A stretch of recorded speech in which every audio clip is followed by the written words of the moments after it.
시청자 여러분 안녕하십니까? 뉴스앤이슈 시작합니다. 먼저 오늘의 주요 뉴스부터 보시겠습니다. 검찰이 어제 체포한 이재명 민주당 대표의 최측근 김용 민주연구원 부원장의 영장에 대선 자금 표현을 명시한 걸로 확인됐습니다. 검찰은 이르면 오늘 김 부원장에 대해 구속영장을 청구하고 어제 무산된 민주연구원 압수수색을 재개할지 고심하고 있습니다. 검찰의 압수수색 시도에 국정감사 전면 중단을 선언했던 더불어민주당은 긴급 의원총회에서 대검을 제외한 국감에 복귀하기로 결론냈습니다.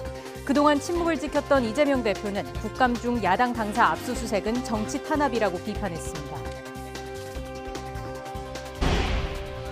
검찰의 민주당사 압수수색 시도 등과 관련해 윤석열 대통령은 수사를 챙길 정도로 한가하지 않다면서도 무엇이 정당한지 국민이 알 거라고 말했습니다. 논란이 된 종북 주사파 발언에 대해서는 특정인을 겨냥한 게 아니라고 강조했습니다.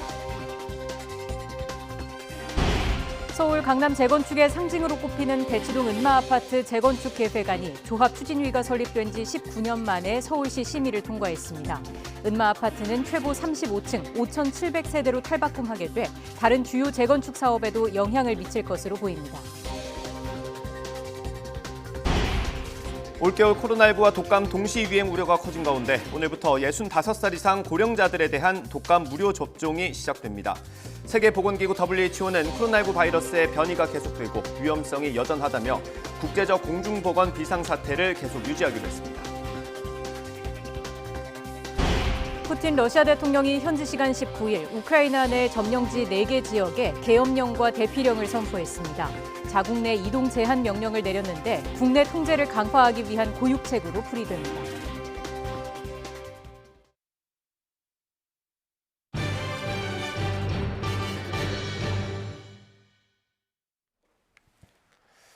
검찰이 더불어민주당 이재명 대표의 최측근 민주연구원 김용 부원장을 체포하기 위한 영장에 대선 자금이라는 표현을 명시한 걸로 확인됐습니다. 검찰은 이르면 오늘 김 부원장의 구속영장을 청구할 예정입니다. 한 차례 무산된 민주연구원 압수수색을 언제 어떻게 할지도 고심하고 있습니다. 검찰청에 나가 있는 취재기자 연결해서 자세히 알아보겠습니다. 나혜인 기자. 네, 서울중앙지방검찰청입니다. 네, 검찰은 일단 이 돈의 성격을 대선 자금이라고 보고 있는 겁니까? 네, 저희가 확인한 압수수색과 체포영장 내용을 보면 검찰은 김용 부원장이 지난해 4월부터 8월까지 유동규 전 성남도시개발공사 본부장에게서 여러 차례에 걸쳐 8억 원을 받았고 이 돈은 대선 자금이라고 명시했습니다. 이재명 대표와의 관련성을 직접 언급하진 않았지만 김 부원장이 지난해 이 대표의 대선 자금 조달과 조직 관리를 담당하다 경선 캠프 총괄 부본부장을 맡았던 인물이라고는 적었습니다. 검찰은 김 부원장에게 돈을 댄 건 대장동 개발 이익을 가져간 천화동인 4호 소유주 남욱 변호사라고 지목했습니다. 남 변호사 측이 서울 서초구 천화동인 4호 사무실 등에서 유동규 전 본부장의 측근 정민용 변호사를 통해 여러 차례 현금으로 돈을 전달했다는 겁니다. 이후 유 전 본부장이 이를 받아서 대장동 사업 이후 자금 세탁용으로 세운 유원홀딩스 사무실 등에서 김 부원장에게 전달했다는 게 검찰의 주장입니다. 검찰이 의심하는 범행 시기는 민주당 대선 후보 경선을 앞둔 시점이었습니다. 수사의 칼끝은 결국 이재명 대표의 대선 자금까지 뻗어나갈 것으로 보입니다. 네, 김 부원장은 이런 혐의에 대해서 부인하고 있죠? 네, 김 부원장은 앞서 불법 대선 자금 수수는 전혀 사실이 아니라며 과거 독재 시절처럼 검찰이 없는 죄를 만들어내고 있다고 주장했습니다. 하지만 검찰은 일단 법원에서 체포영장이 발부됐다는 건 적어도 수사 필요성과 김 부원장이 불구속 상태에선 조사에 불응할 가능성도 인정된 거라고 보고 있습니다. 체포 시한인 48시간 안에 집중적인 조사를 벌인 뒤 이르면 오늘 구속영장을 청구할 것으로 보입니다. 검찰은 김 부원장이 과거 성남시 의원 시절부터 유동규 전 본부장 등과 대장동 개발에 관해 유착 관계에 있었다고 의심하고 있습니다. 압수수색 영장엔 이들이 지난 2014년 당시 이재명 성남시장의 시장 재선을 위해 협력했다고도 적었습니다. 검찰은 김 부원장이 불법으로 받은 돈이 더 있을 가능성도 염두에 두고 어제 무산된 민주연구원에 대한 압수수색도 여전히 필요하다는 입장입니다. 오늘 아침에는 압수수색을 가로막은 민주당을 향해 법질서를 부정하고 법치주의를 훼손했다며 강하게 비판하는 입장을 내기도 했습니다. 이번 수사의 실마리는 결국 지난 1년 동안 구속 상태로 수사를 받아온 유동규 전 본부장의 진술이 결정적이었다는 분석이 많습니다. 마침 유 전 본부장은 오늘 새벽 1심 구속기한이 끝나 수감 중이던 서울구치소에서 출소했습니다. 불법 정치자금을 전달한 게 맞는지 묻는 기자들에겐 죄송하단 말만 남겼습니다. 민주당은 검찰이 유 전 본부장에게 석방 등을 미끼로 김 부원장에 대한 불리한 진술을 끌어낸 게 아니냐는 의혹을 제기하고 있지만 검찰은 근거 없는 허위 주장이라고 일축하고 있습니다. 지금까지 서울중앙지검에서 전해드렸습니다. 민주당 이재명 대표는 불법 자금은 1원도 쓴 적이 없다고 결백을 주장했습니다. 국민의힘은 떳떳하다면 압수수색을 막을 이유가 없다면서 법치주의에 대한 도전이라고 압박했습니다. 국회 연결해 보겠습니다. 김승환 기자. 네, 국회입니다. 네, 먼저 이재명 대표 입장부터 정리를 해주시죠. 네, 이재명 대표는 비상의원총회 모두 발언에서 국감 중 야당 중앙당사를 압수수색하는 건 대한민국 역사상 처음 있는 일이라며 불쾌감을 드러냈습니다. 이어 정권이 바뀌고 검찰이 바뀌니 말이 바뀌었다면서 진실은 명백하다고 강조했습니다. 대선 자금 운운하는데 불법 자금은 1원 본 일도 쓴 일도 없습니다. 저는 여전히 그의 결백함을 믿습니다. 민주당은 의원단 성명을 통해 저열한 정치보복이자 국감 회방이라면서 남은 건 문재인 전 대통령과 이재명 대표뿐이라며 이원석 검찰총장 사퇴를 촉구했습니다. 민주당은 오후 2시 이재명 대표 주재로 긴급 최고위를 열어서 지도부 차원에서 다시 한번 논의를 이어나갈 예정입니다. 네, 국민의힘은 어떤 반응을 보이고 있습니까? 네, 정진석 비대위원장은 비대위 회의에서 법원이 발부한 압수수색 영장에 따라 정상 진행되는 법 집행을 물리력으로 저지한 데 대해 유감을 표명했습니다. 어떤 명분으로도 압수수색 거부가 정당화될 수 없다며 비판 수위를 높였습니다. 공무 집행을 의도적으로 방해하는 또 다른 범법 행위일 뿐입니다. 이것은 법치주의와 자유민주주의에 대한 정면 도전입니다. 주호영 원내대표도 뭔가 구린 게 많아서 저렇게 막는다는 인상을 줄 뿐 아니라 존립 근거조차 부정하는 일이라면서 다음 선거에서 국민이 심판할 거라고 비판했습니다. 원래 김진표 국회의장과 양당 원내대표 회동이 오전에 예정됐었는데 민주당이 불참을 통보하면서 3자 회동은 무산됐습니다. 네, 그럼 오늘 국감은 어떻게 되는 겁니까? 네, 어제 검찰의 압수수색 시도 뒤 국정감사 참여를 멈췄던 민주당은 의원총회에서 다시 국감에 복귀하기로 결론냈습니다. 다만 법사위 소속 의원들은 성명서를 내고 압수수색 시도 중단, 윤석열 대통령, 한동훈 법무부 장관의 사과 등이 받아들여지지 않으면 국정감사에 응하지 않겠다고 밝혔습니다. 요구사항이 수용되지 않는다면 우리는 오늘 국정감사에 응할 수 없음을 분명하게 밝혀둡니다. 정치수사는 즉각 중단되어야 합니다. 국민의힘 소속 법사위원들은 이에 반발하면서 민주당의 압수수색까지 내로남불이냐고 복귀를 촉구했는데 현재 양당 간사가 다시 국감 개의를 두고 논의 중입니다. 이번 수사의 총책임자인 이원석 검찰총장은 오전 국감 출석길 압수수색 시도 등에 대한 취해진 질문에 말을 아꼈습니다. 수사 상황에 대해서는 제가 지금 말씀드릴 단계는 아니고요. 국정감사장에서 말씀드리도록 하겠습니다. 이 밖에 농해수위 국감에서는 민주당이 야당 탄압을 규탄한다는 피켓을 설치하는 문제를 두고 여야가 언쟁을 벌이다 정회하기도 했습니다. 지금까지 국회에서 YTN 김승환입니다. 윤석열 대통령은 야당 탄압이라는 민주당 반발에 대해서 무엇이 정당한지 국민이 알 거라고 말했습니다. 논란이 됐던 종북 주사파 발언에 대해서는 특정인을 겨냥한 게 아니라고 밝혔습니다. 취재기자 연결합니다. 조은지 기자. 네, 용산 대통령실입니다. 네, 민주당은 압수수색 시도를 윤석열 정권의 정치 탄압으로 규정했습니다. 윤 대통령의 입장은 뭡니까? 네, 한마디로 일축했다고 보면 될 것 같습니다. 윤 대통령은 오늘 출근길 야당 탄압이라는 주장에 대해 묻는 취재진에게 민주당이 과거 여당 때 언론사를 압수수색했던 걸 생각하면 그런 얘기가 정당한 건지 국민이 잘 알 거라고 지적했습니다. 지난 문재인 정부 때 검찰이 검언유착 사건 등으로 언론사 채널A를 강제 수사했던 걸 거론한 걸로 보이는데요. 윤 대통령은 검찰 수사는 본인 역시 보도를 보고 아는 정도라면서 확실하게 거리 두기도 했습니다. 들어보겠습니다. 제가 수사 내용을 챙길 정도로 한가하지는 않습니다.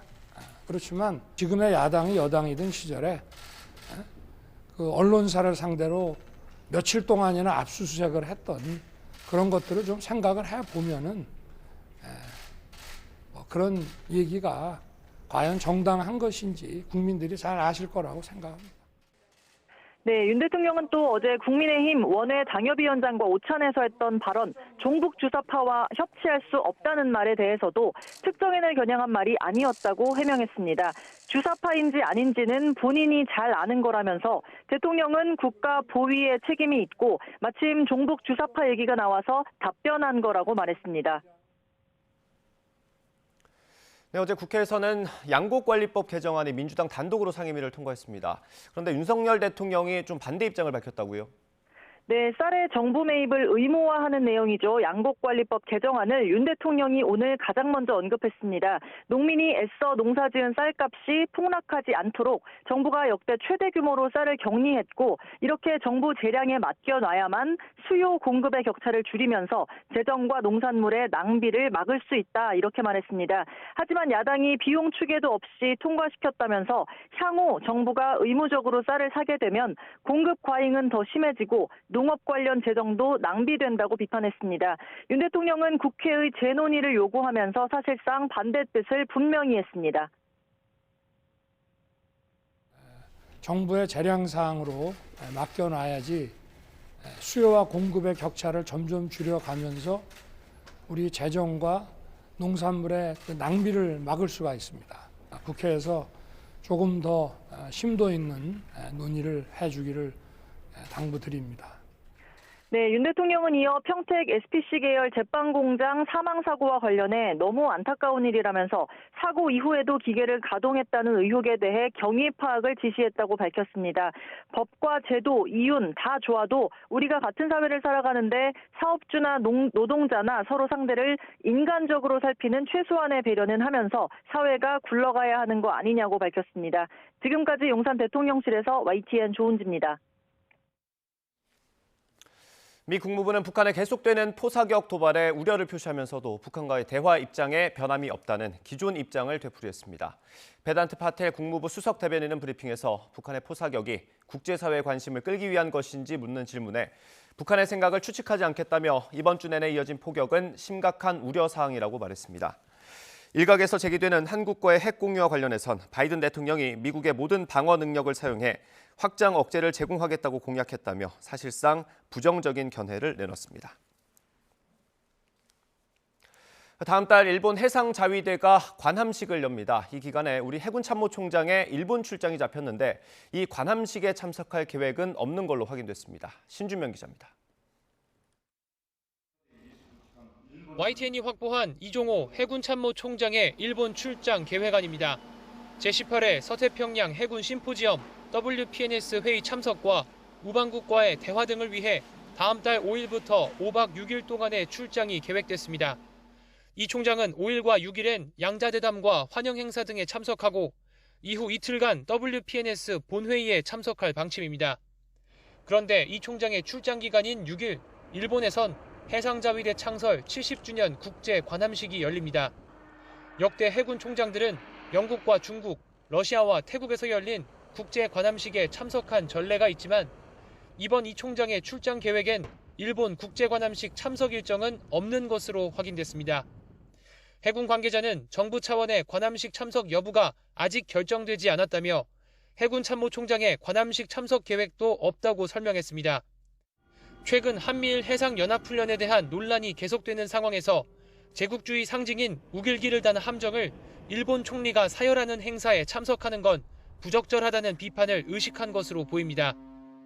군 관계자는 지난 8월 관함식 초청 사실이 알려졌을 때만 해도 한일 관계 개선 차원에서 참석하는 쪽으로 방향이 기울었지만 최근엔 어렵지 않겠냐는 분위기가 조성됐다고 전했습니다. 앞서 지난 2018년 10월 제주에서 열린 국제 관함식 때도 일본 해상자위대 구축함이 우길기 개양 논란 끝에 불참했고 우리나라의 해군 총장격인 해상자위대 막루장은 관함식엔 참석하지 않고 해군 심포지엄에만 참석했습니다. YTN 신준명입니다. 기준금리가 빠르게 오르면서 대출이자 감당하기가 너무 힘들다는 하소연이 커지고 있습니다. 특히 담보가 없는 신용대출이나 변동형 비중이 큰 전세자금 대출자들의 부담이 눈덩이처럼 불어났습니다. 강희경 기자가 보도합니다. 국민 여러분 대부분의 고통이 가중되고 있음을 잘 알고 있습니다. 하지만 경제 전반의 더 큰 손실을 막기 위해서는 금리 인상이 불가피하다는 점도 치솟는 물가를 잡기 위해 기준금리를 올릴 때마다 반복되는 문제는 가계대출자들이 져야 하는 이자 부담입니다. 이 가운데서도 담보가 없는 신용대출은 금리 인상 속도가 특히 가파릅니다. 이미 지난 8월 시중은행의 신용대출 가중평균금리는 6.24%를 기록했습니다. 2013년 7월 이후 가장 높은 수준입니다. 문제는 앞으로입니다. 현재 주요 4대 시중은행의 내부 1등급 기준 신용대출 금리 상단은 7%에 육박합니다. 고신용자가 대출을 받으려 해도 조만간 5%대는 자취를 감출 가능성이 큽니다. 직장인들이 돈이 급할 때 많이 사용을 하는데 금리가 7, 8%까지 오른 상황이라서 급한 돈이 필요할 때 어떻게 해야 될지 걱정입니다. 무섭게 오르는 금리에 신용대출 상환액은 빠른 속도로 줄고 있습니다. 신용대출을 포함한 기타 대출은 지난달 2조 1천억 원 감소해 9월 기준으로 가장 크게 줄었고 지난해 12월 이후 줄곧 내리막입니다. 전세자금 대출도 상황이 좋지 않긴 마찬가지입니다.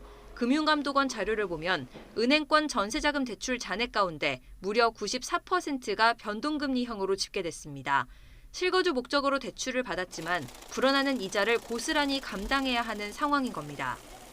실제 한 시중은행이 전세대출과 신용대출 6억 원을 받은 사례를 분석한 결과 2년 새 월 이자액은 132만 원에서 259만 원으로 불어났습니다. 전세 대출의 경우 한 7점대 후반의 금리가 예측이 되고 있고 아무래도 이 신용대출의 금리는 전세대출보다 조금 더 빠르게 오를 가능성이 있기 때문에 7점대 극 후반에 가까이 갈 가능성이 높다라고 보시면 될 것 같습니다. 고물가를 잡기 위한 금리 인상에 서민들의 이중고가 점차 깊어지고 있습니다. YTN 강희경입니다. 코앞으로 다가온 미국 중간선거에서 경제 이슈가 최대 쟁점으로 떠오른 가운데 바이든 대통령이 물가 상승의 주요 원인인 기름값을 잡기 위해 전략 비축률을 또 풀었습니다. 하지만 미 연준은 인플레이션이 여전히 심각하고 수요 둔화로 경제 전망은 더욱 암울해졌다고 평가해 민주당의 악재가 될 것으로 전망됩니다. 워싱턴에서 권준기 특파원입니다. 조 바이든 미국 대통령이 전략 비축유 1,500만 배럴을 추가로 방출하겠다고 밝혔습니다. 오펙 플러스의 감산 발표 이후 기름값 하락세가 주춤하자 내린 결정입니다. I've told my team behind me here to be prepared to look for further releases in the months ahead if needed. 언론은 이번 비축유 방출을 선거용으로 분석했습니다. 최근까지 바이든은 낙태 문제를 부각했지만 정작 유권자들은 경제 이슈를 최대 쟁점으로 꼽는 것으로 나타나 발등에 불이 떨어진 겁니다. What is your response to Republicans who say you are only doing this SPR release to help Democrats in the midterm? I've been doing this for how long now? It's not politically motivated at all. 인플레이션의 주요 원인인 기름값을 잡기 위해 바이든 대통령이 애쓰고 있지만 물가는 좀처럼 잡히지 않고 있는 것으로 나타났습니다. 미국 연준이 내놓은 10월 베이지북은 높은 인플레이션과 가파른 금리 인상으로 경제 전망이 더욱 비관적이라고 평가했습니다. 특히 수요 둔화로 인한 경제 활동 부진을 예사롭지 않게 봤습니다. 잡히지 않는 물가에 미 연준이 네 번째 0.75%포인트 금리 인상을 단행할 거란 전망은 거의 확실시 되고 있습니다. 시카고 상품거래소는 다음 달 자이언트 스텝 금리 인상 확률을 95% 이상으로 점쳤습니다. 경제 이슈가 이번 중간선거의 최대 쟁점으로 부상한 가운데 미 연준마저 경제 전망을 암울하게 보면서 정부 여당의 선거운동에도 빨간불이 켜졌습니다. 워싱턴에서 YTN 권윤기입니다.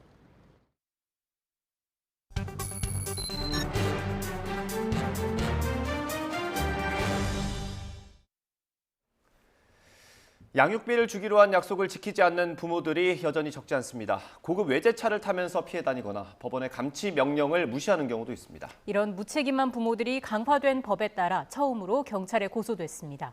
양육비 해결 총연합회 이영 대표와 함께 이야기 나눠보겠습니다. 어서 오십시오. 네, 어서 오십시오. 안녕하세요.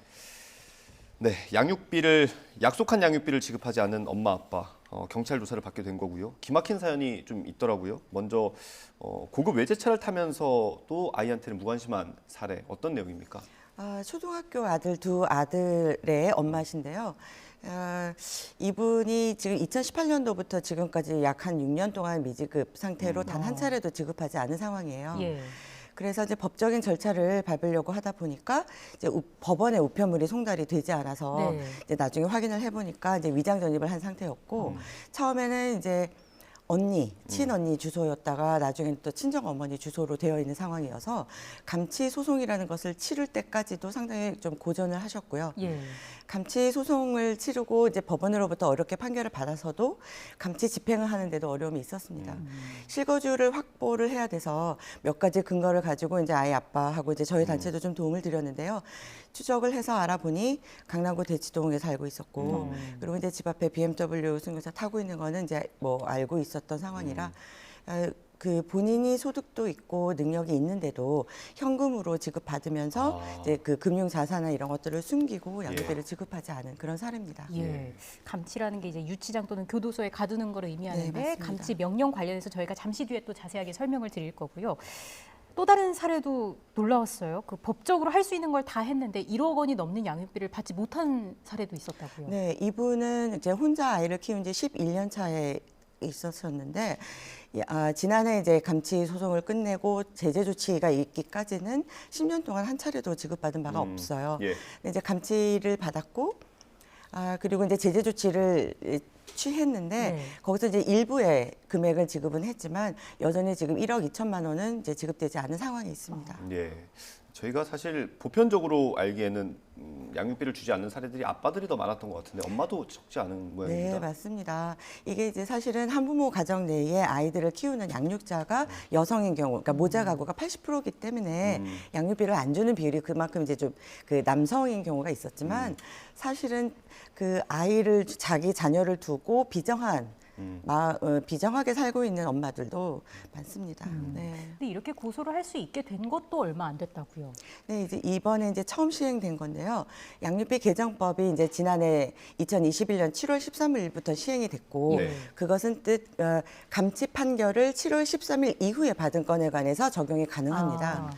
그리고 이제 형사처벌인 이 형사 제재 조치는 이제 올해 7월 13일부터 시행이 된 건데 그게 이제 감치 판결을 받고도 1년 동안 혹은 그러니까 1년 이내에도 양육비를 지급하지 않을 때 이제 이 조치를 취할 수 있도록 이제 법이 규정되었습니다. 예, 법 시행은 작년에 됐고 이제 감치 판결을 받은 이후에 1년이 지나야 되기 때문에 올해 7월부터 사실상 효력이 생기게 된 거죠. 그렇죠. 예, 네, 될 맞습니다. 것 같고요. 사실 이게 아이 키우는 입장에서는 예전 배우자가 처벌받는 게 목적이 아니라 이 그렇죠. 돈을 받는 목적이지 않겠습니까? 네, 그렇죠. 양육비를 못 받는 분들이 형사 고소하기 전에 좀 취할 수 있는 조치들도 여러 개가 있죠. 네네. 그 이제 앞서 3가지 제재 조치는 이미 시행이 됐습니다. 네. 운전면허를 이제 정지하거나 그리고 출국을 금지하거나 그리고 신상을 이제 여성가족부 홈페이지에 공개를 하는 건데요. 예. 이 3가지 조치를 취해도 지급하지 않을 때 이제 형사 조치에까지 이르게 되는 거예요. 예, 저희가 지금 그래픽으로 보여드리고 있는데 이것도 감치 명령 결정을 받은 뒤에 가능한 겁니다. 운전면허 효력 정지 요청을 할 수 있는 거고요. 네. 출국 금지도 요청을 할 수 있는 거고요. 채무자의 성명, 주소 또는 근무지까지 공개할 수 있습니다. 네, 여기서 좀 설명이 필요할 것 같아요. 감치 명령이라는 게 정확히 뭔지 어떤 절차를 통해서 결정이 되는 건지 설명을 해주시죠. 네, 양육비를 받기 위해서는 법적인 절차를 거치게 되어 있잖아요. 네. 근데 그 절차가 사실은 상당히 단계가 많습니다. 그 중에 감치 소송이라는 것은 가장 마지막 절차에 이제 들어와 있는데요. 감치 소송을 받기 위해서는 그 전 단계인 또 이행 명령 소송을 받아야 되고 이런 과정들을 거치는데 감치라는 것은 법을 위반한 사람을 그 최대 30일 이내로 경찰서의 유치장이나 구치소에 이렇게 가두는 그 제도입니다. 그게 상당히 효과가 있을 거라고 생각을 했는데 채무자들이 이런 것들을 피하기 위해서 위장 전입이나 고의 폐문 부재 이런 수치불명 상태를 만들면 감치가 명령이 된다 하더라도 네. 집행은 이루어지지 않고요. 예. 네, 그리고 또 재판 자체도 이제 열리지 않는 그런 그 큰 문제를 갖고 있는 제도입니다. 이게 사실 조금 어려운 얘기라서 다시 한번 좀 설명을 드려봐야 될 것 같은데, 감치라고 하면 보통 이제 뭐 법정 드라마 같은데 보면 소란 피우면 감치 명령한다 이래가지고 네. 잡아가지 않습니까? 그건데 이제 약속한 양육비를 지급하지 않더라도 그걸 할 수 있는 거고요. 근데 이거는 형사 재판처럼 실제 재판을 거쳐야 되는 거 아닙니까? 감치요? 예. 그 민사 재판. 예, 그러니까 재판을 네, 거쳐야 네, 되는 맞습니다. 거죠. 그렇기 네. 때문에 당사자가 법원까지 와야 되는 거고요. 그렇죠. 예, 그렇게 하기 위해서는 우편으로 감치 재판이 열리니 나오라고 얘기를 해야 되는데 그걸 지금 피하기 위해서 도망 다닌다는 거 네, 아닙니까? 맞습니다. 그런 네, 사례들이 네. 빈번합니까? 너무 많습니다. 저희가 자체적으로도 저희 안에는 이제 저희 단체 안에는 전부 이 미지급 피해를 갖고 계신 분들이 이제 모여 계셔서 네. 그 안에서도 조사를 해본 결과 그 위장전입 상태 그리고 거주를 알 수 없이 불명으로 만들어 놓은 상태가 72%였습니다. 네, 그리고 실제로도 이제 현장에서 법원이든 아니면 그 이행관리원에서도 예. 또 이런 그 위장전입이나 그 폐문부재 이런 부분에 대해서 소송 절차가 이제 계속 그 연기되고 잘 진행되지 않는 부분. 네, 그런 부분들에 대해서는 이미 뭐 제기가 되어 있습니다. 이게 뭐 서류 안 받고 피해 다니면 뭐 어찌할 방법이 없는 거네요. 그렇죠. 그런데 한 가지 우리 공시송달 제도라는 예. 것이 송달이 정확하게 되지 않았다 하더라도 공시송달로 진행하는 재판들이 있잖아요. 보통 민사에서 그렇게 하죠. 네, 예. 근데 유난히 이 양육비 부분에 대해서는 유일하게 그 공시송달 제도가 도입이 안 되고 있습니다. 공시라는 건 이제 그 우편을 받지 않는 상대방이 있을 경우에 네. 이제 뭐 홈페이지 같은데 공시하는 걸로 맞습니다. 효과를 똑같이 네. 해주는 그런 거죠. 네. 이렇게 정말 어려운 과정을 거쳐서 유치장에 보내면 못 받던 양육비를 주는 경우들은 많습니까? 주는 경우도 있습니다. 그러니까 그 악성 채무인 경우에는 금액이 높잖아요. 네. 그러니까 높은 금액에 대해서는 그 사실 좀 약합니다, 효력이. 네. 최대 30일이고 또 유치장이나 이런 데라서 그러나 이제 막 미지급이 시작된 곳이라든지 그러니까 이런 부분에 대해서 심적인 압박을 가지고 이걸 내가 지급을 빨리 하고 이 상황을 뭐 나와야 되겠구나라는 경우가 있어서 예. 최근에도 집행이 성공을 했을 때는 전액을 지급한 그런 사례도 있습니다. 그래서 이 제도가 사실 보완이 되면 효력을 좀 가질 수 있었는데 정말 보완이 안 되더라고요. 그래서 지금 그냥 여전히 이 상태에 머물러 있는 거예요. 그래서 제재 조치에도 이 감치 결정이 전제되어 있는데 그렇다면 제재 조치를 하기 전에 이 감치 단계에는 좀 이렇게 삭제를 하는 것이 가장 필요한 그 방안일 거라고 보고 있습니다. 아까 말씀드렸던 제가 그래픽으로 보여드렸던 세 가지 제재 조치에 가려면 사실 지금은 이제 감치 과정을 거쳐야 하는데 그걸 빼야 된다라는 말씀이신 네네 거죠? 그렇습니다. 네. 뭐 별개로 예. 제재 조치를 하는 것에 들어오지 않고 별개로 감치 제도가 있는 것에 대해서는 또 그 일부 효력이 있는 분들이 분명히 있으니까 네. 그런 장치는 있지만 이 제재 조치까지 오는 데에는 이 감치 단계를 삭제하고 그리고 제재 조치하는 것이 훨씬 효과적일 거라고 봅니다. 앞서서 뭐 집행 성공했을 때 성공이라는 네. 표현을 쓰셨는데 그만큼 참 네, 어렵다. 어려워서 성공과 실패라고 표현을 하게 됐습니다. 근데 이게 아마 그 전문가분들도 그렇게 말씀하실 만큼 감치 제도는 정말로 효력이 없었습니다. 그렇구나. 저희가 아까 그래픽으로 살짝 보여드렸는데 양육비 이행을 확약을 해놓고 네. 그 실제로 이행하는 비율이 너무 낮아요. 네. 이게 10명 중에 4명도 안 됩니다. 사실 그 지급 확약, 그러니까 약속을 확정한 거잖아요. 네. 그게 굉장히 무의미한 단어예요. 내가 줄게. 내가 내일 줄게. 다음 달 15일 날까지 줄게. 내가 혹은 뭐 내가 이번은 힘든데 다음에 이렇게 줄게. 이런 식으로 해서 사실은 바로 법적인 절차를 그 양육 과정에서 하는 게 아니라 기다려요. 오랜 세월 동안 기다리고 그리고 나서도 이제 자발적인 이행을 기다리면서 호소를 하거나 애원을 하죠. 양육비를 아이가 지금 너무 힘들다. 그건 이제 부와 모두 마찬가지예요. 그런데 이제 그게 지켜지지 않으니까 도저히 안 되겠어서 법 절차를 시작을 하는데 법 절차 자체가 엄청 길잖아요. 그게 이제 2, 3년이 걸리고 이 제재 조치에서 또 1년이라는 시간이 걸리면 그 사이에 아이들이 성년이 돼요. 이제 그런 분들이 상당히 올해도 성년이 된 아이들이 얼마나 많았겠습니까. 이제 약속만 하는 걸로는 이제는 그런 상태는 아니에요. 미지급이 80%이기 때문에 줄게라는 약속만으로는 이제는 더 이상 그 기다림이라는 거는 무의미하다. 네, 그래서 저 단어나 저 조사는 네, 아니라 확실하게 이행을 할 수 있는 단계로 저희가 빨리 조치를 해야 되는 것이 필요합니다. 확실한 무언가가 필요해 보이고 네. 또 말씀 들어보니까 참 이 험난한 과정을 지나오면서 많이 중간에 지치는 분들도 많겠다라는 생각이 들거든요. 상당히 많죠. 그 법이 개정됐을 때에는 또 이게 이제는 좀 쉽게 이게 아이들 양육비 좀 받을 수 있겠구나 했는데 여전히 또 지금 아직 효과가 없잖아요. 그러니까 중간에 이거 법으로 해도 안 되는구나 이런 생각을 하면 좌절을 합니다. 포기하죠. 빨리 차라리 내가 더 많이 이제 뛰어서 그 두 사람 몫을 다 하겠다라고 또 이제 막 또 포기해요. 근데 한 사람이 두 사람 경제만큼 또 아이를 분담해서 양육하는 것들을 다 부담을 하다 보니까 아이가 힘든 거예요. 그래서 다시 또 어떻게 법 절차를 좀 밟아야지 이런 마음을 하죠. 이게 이제 반복이 되면서 지침과 포기 이게 이제 반복이 되고 있어요. 네. 사실 제가 오늘 대담을 위해서 공부를 하면서 제가 여쭤봤던 것 중에 하나 있지 않습니까? 이게 법적으로 내가 줄게라고 약속을 안 했는데도 꼭 줘야 되는 거냐라는 질문을 굉장히 많이 드렸었어요. 그때 해주셨던 답변도 도움이 될 것 같아요. 네, 앵커님께서 그럴 때는 물론 도덕적이나 윤리적으로는 마땅히 주어야 된다. 그러나 이게 정말로 법적으로 규제를 할 의무이냐라고 물음을 주셨거든요. 근데 이게 사실 도덕과 윤리가 이게 같이 법 안에 다 들어가 있잖아요.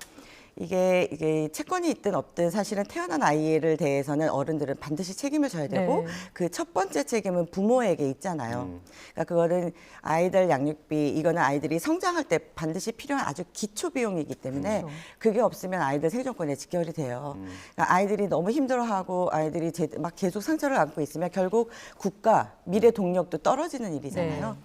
반드시 지급이 되어야 되는 부분이기 때문에 일단 법적으로도 말씀처럼 규정이 명확하게 돼서 사회 인식이 전부 바뀌면 결국 우리나라도 미래의 이 소중한 아이들이 그 성장기에 겪는 어려움들은 커서도 회복을 할 수 없는 부분이잖아요.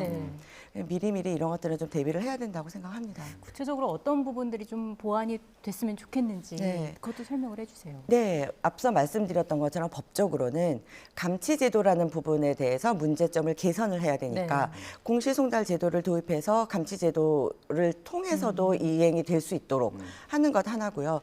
두 번째는 지금 새로 들어온 개정법의 내용상 그 양육비, 그러니까 감치 결정을 반드시 받아야만 한다는 그 내용을 빼야 됩니다. 그렇게 돼야 되는 것이 첫 번째 문제고요.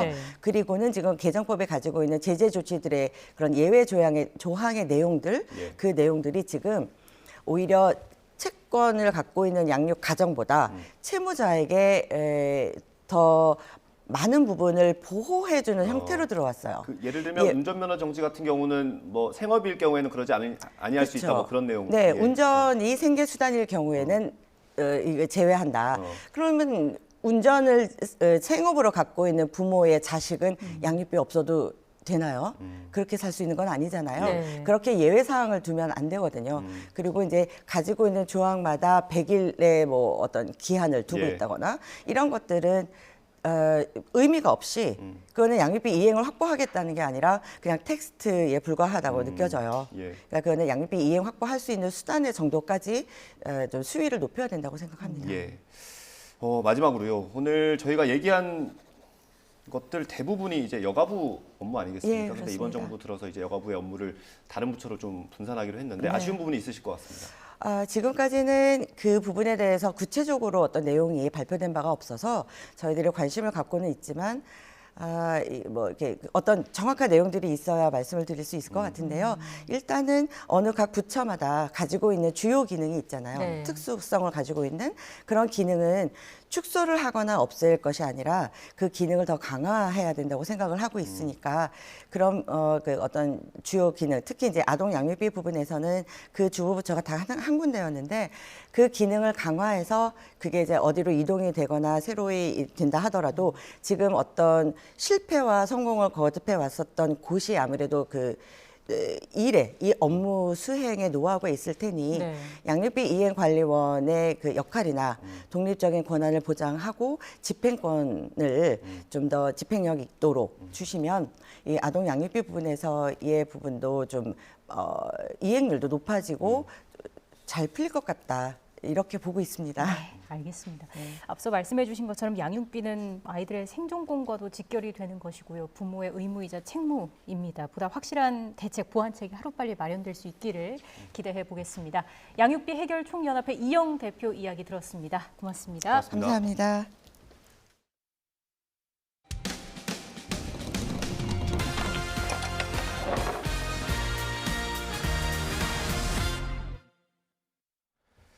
최근 서울시 농수산식품공사의 신입사원 공채 필기 시험에서 문제가 잘못 출제돼 응시자들이 다시 시험을 봤습니다. 행정법과 이름이 비슷한 행정학에서 문제가 출제된 건데요. 이번이 벌써 두 번째 출제 오류라서 관리 소홀이라는 지적이 나오고 있습니다. 제보는 Y 황보혜경 기자가 취재했습니다. 서울시 농수산식품공사가 신입사원을 뽑기 위해 지난 1일 진행한 공채 필기시험 전형입니다. 직업 기초 능력을 판단하는 NCS 50문항과 직무 관련 50문항, 모두 100문항을 치른다고 공지돼 있습니다. 그런데 행정직 직무 관련 전공인 법학 과목 필기시험에서 엉뚱한 문제가 출제되는 일이 빚어졌습니다. 출제 범위인 행정법 대신 행정학에서 문제가 나온 겁니다. 행정법이랑 행정학이 이름은 비슷해 보이지만 전혀 다른 내용이기 때문에 실제로 문제를 푸는 시험장에서는 거의 찍다시피 했던 것 같습니다. 수험생들은 경영학이나 토목공학 등 다른 전공 과목에서도 출제 범위에서 벗어난 문제가 여럿 발견됐다고 주장했습니다.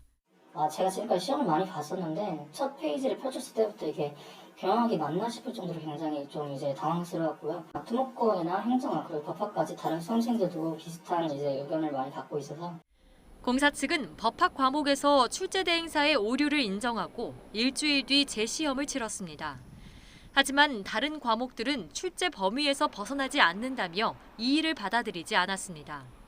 응시자들은 계속해서 의혹을 제기했지만 시험 뒤 문제지를 걷어가고 공개하지 않아 외부에서 직접 검증할 방법은 없습니다.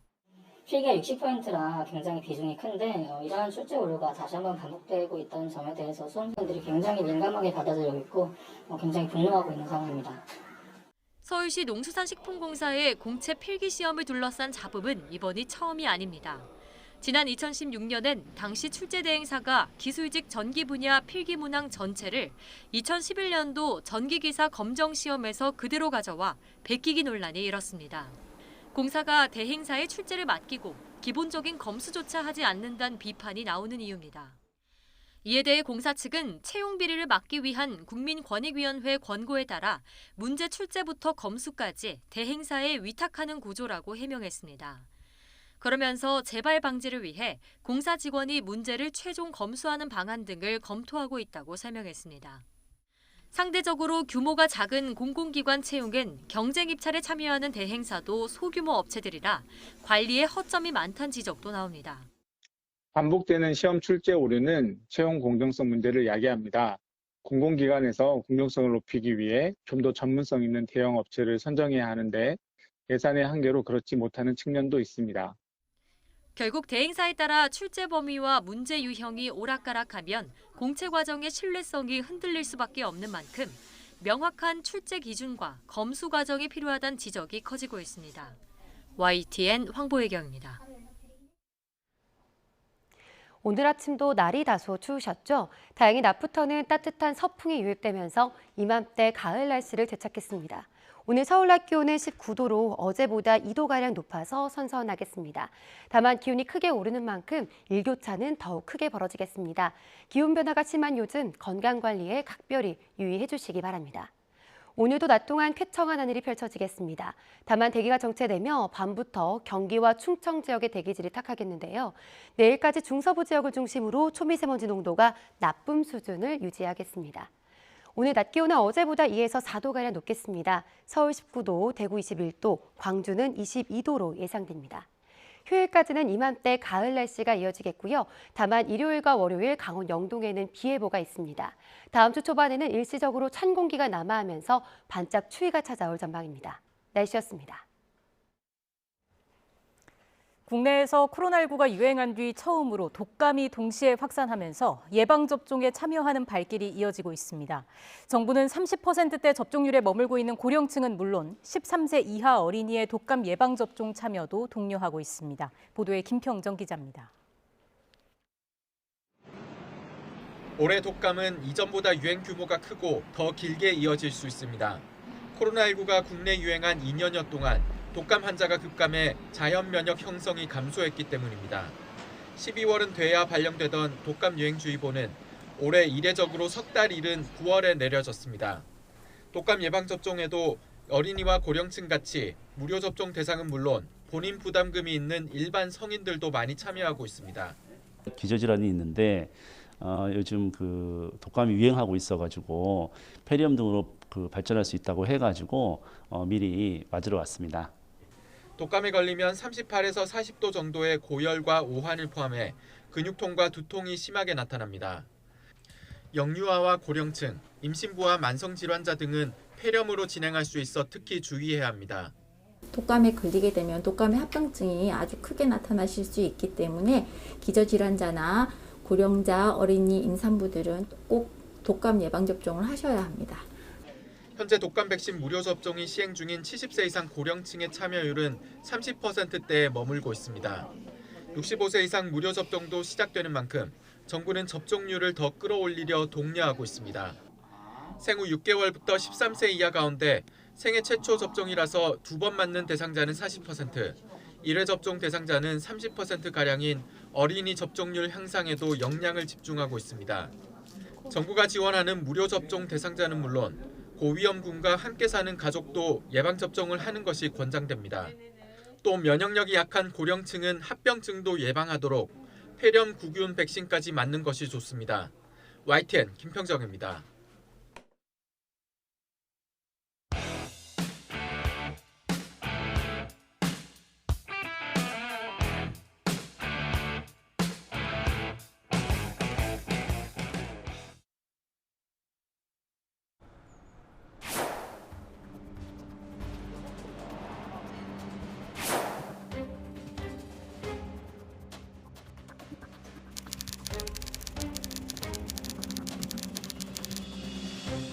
제 본심과 같은 사람이어서 앞으로 큰 성과를 만들어낼 아주 유용한 제목이다라는 말씀을 제가 드리겠습니다.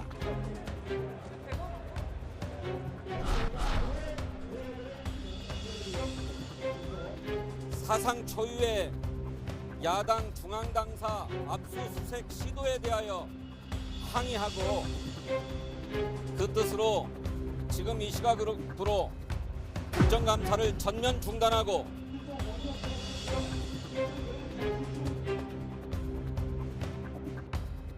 여기가 아니고 만약에 다른데 그냥 다른 영장 다른 곳에 있었더라도 저희는 압수 영장을 받았을 것입니다.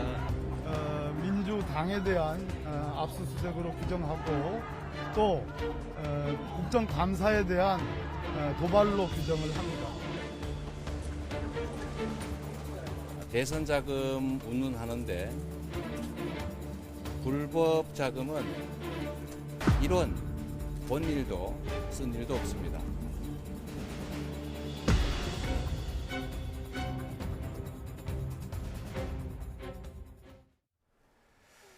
정치권 소식 짚어보겠습니다. 정미경 전 국민의힘 최고위원, 신경민 전 민주당 의원 두 분과 함께합니다. 어서 오십시오. 네, 안녕하세요. 네, 저희가 어제 저녁부터 오늘 아침까지의 상황을 정리했고요.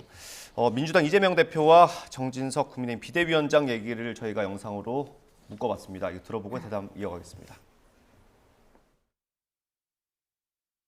국정감사 중에 야당의 중앙당사를 압수수색하는 이런 대한민국 역사상 처음 있는 일입니다. 정치가 아니라 이건 그야말로 탄압입니다. 지금 민생이 어렵고 또 북한의 도발로 한반도 평화가 위기를 맞고 있습니다. 이런 상황에서 국민이 맡긴 권력을 야당 탄압에 초유의 야당 중앙당사 압수수색이라고 하는데 소진하고 있는 사실이 참으로 안타깝습니다. 역사가 퇴행하고 있습니다.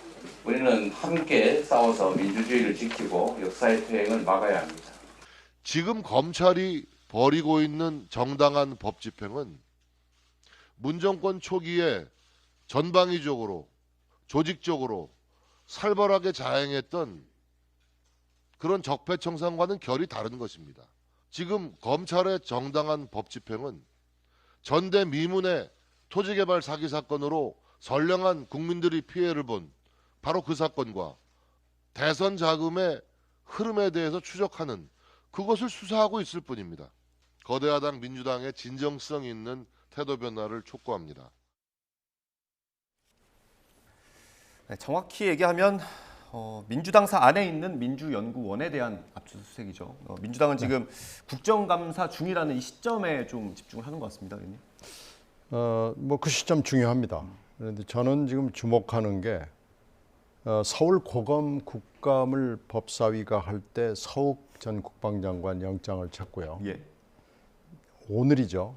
그러니까 대검 국감을 하루 앞두고 이 압수수색 영장과 체포영장이 동시에 나왔다는 것을 주목합니다. 네.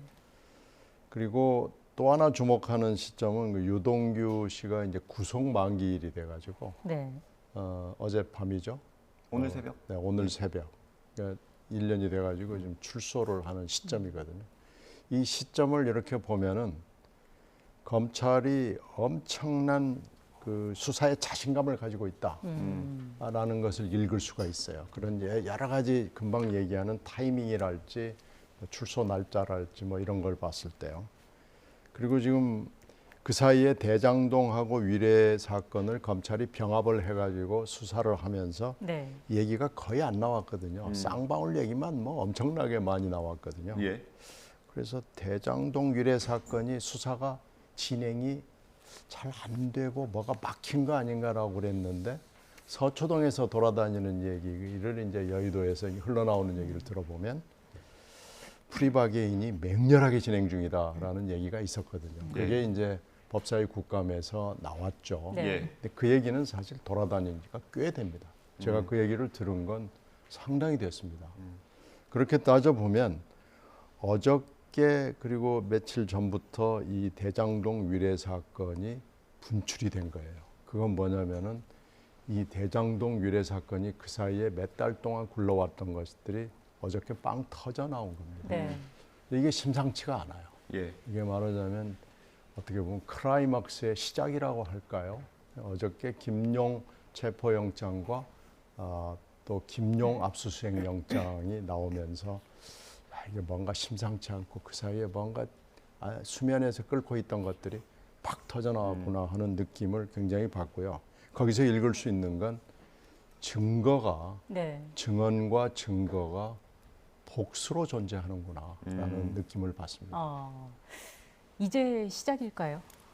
네. 이제 앞으로 계속 되겠죠.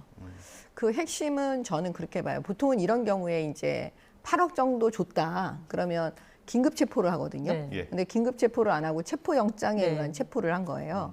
그러면 결과적으로 뭐냐면 많은 증거가 이미 확보되어 있다라고 보이고요. 아마 그 소환을 했는데 소환에 응하지 않았기 때문에 그 체포영장을 할 수밖에 없었던 게 아니냐. 그리고 이제 그 교과서적으로 야당이 어떻게 나올지 뻔히 아니까 검찰로서는 그래서 교과서적으로 갈 수밖에 없다. 그래서 체포영장이 발부가 되니까 체포하고 아까 말씀하신 대로 압수수색 영장을 그 다음 이제 교과서적으로 사실 그렇게 하는 거예요. 예, 제가 아까 말한 게 방송에 안 나갔습니다. 네. 예, 설명을 해주셔야 됩니다. 예. 그게 뭐냐면 보통 뭐 압수수색을 먼저 하고 그다음에 체포하는 거 아니냐. 근데 꼭 그렇지는 않고요. 지금 이 사건은 그 야당에 어떻게 보면 거물급 인사들이 지금 있기 때문에 그 야당에서 어떻게 나올지 검찰이 모를 리가 없잖아요. 그러니까 꼬투리를 잡히지 않기 위해서 검찰은 그 계속 그 교과서적인 영장을 청구해서 법원이 발부해주면 이런 방식을 택한 것 같아요. 네. 왜냐하면 검찰이 독단적으로 긴급체포는 독단적으로 할 수 있거든요. 근데 그렇게 안 하고 체포영장을 청구했다는 건 우리는 법원을 통해서 한다. 법원의 감독하에 이 수사를 한다. 라는 걸 지금 알리는 것 같아요. 예. 아니 저기다 하나 덧붙이면은 검찰이 자신감을 가지고 지금 이런 식으로 교과서적으로 하는 것도 있지만은 하여튼 시간 뭐 이런 거 고려 안 한다. 시간 팩터 이건 우리가 요인으로 생각 안 하고 뭐 국감중이건 뭐 대검이건 서울 고검이건 아니 뭐 국감을 하거나 말거나 우리는 그냥 교과서적으로 두벅두벅 걸어가고 사실 압수수색도 어저께 그렇게 서둘러서 해야 될 이유도 아무것도 없습니다. 그건 민주당에서 지금 어저께 설명한 게 맞습니다. 이 11일 날 김용이라는 사람이 부원장 임명을 받고 회의 한 두세 번 나온 것밖에 없고 사실 그 8층, 10층 민주연구원 올라가 봐야 김용에 관련된 거 아무것도 없습니다.